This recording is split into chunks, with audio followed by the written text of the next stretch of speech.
Panibayong Aldo, panibayong B, panibayong vlog. Good morning everyone. And today is Sunday. At dahil ngayon meron tayong celebrate natin ang unveiling ng marker of Mount Pinatubo. At ayan, shout out sa ating mga parachute ministry dancers. Ayan, sila dyan evaluating sa mga bisitayan. Andiyan nasa harap sila Mayor. At ayan, happy na yan yung message na ningkiyan ng Mayor. Ayan, magsalita ni Ken. Ito yung pinakasigaw na outro ng aming Mayor pag nagsasalita siya. Ayan yung outro niya, pakinggan niya.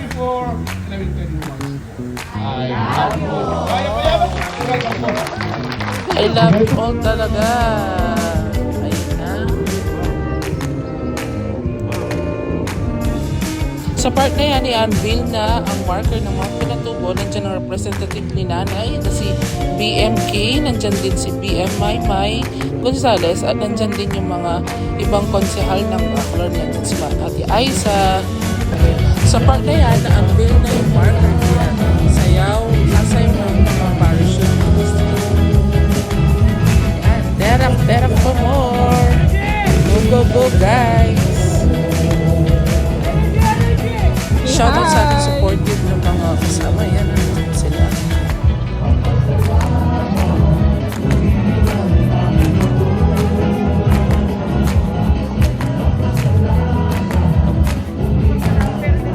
Thank you very much sa ating mga animators. Shoutout kay Miko. Yan.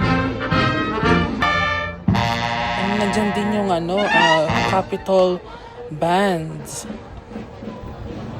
At syempre, nagpipicture din mga animators dun sa marker. Ayan. Basahin natin. Yan. Sa part na ito, nag-start ng 8:30 AM. And yan, meron tayong guest server, si Jello.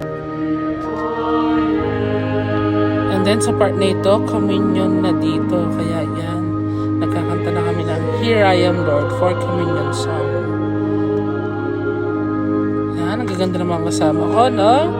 Yan. Say hello, shout out to St. William Square. Yan. First time na may bumabapari sa amin. And yan, birthday ni Among Anthony Cortez kahapon. Kaya yan, pinag-blow namin siya ng cake. Yan. Happy birthday, Among Anthony Cortez!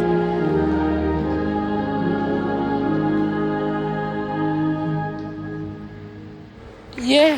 Happy birthday, Amon! Sa part na yan, tapos na kaming nag-practice. Ayan. Palabas na kami ng simbahan. Kasama ko si Pat. Nandun sa likod si Riza and Keisha. Yan. Naglalakad na kami palabas.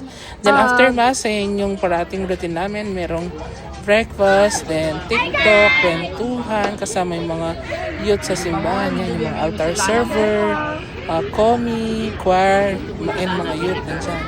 Then, ayun yung gawain nila yan. Nagtitiktok sila sa convento. Then, sa afternoon, meron tayong meeting sa San Jose Parish. And yan, pauwi na kami ng bahay para mag-serve ng 5:30. Kaso, hindi nagising, kakagising ko lang. Yun lang. Maraming salamat po.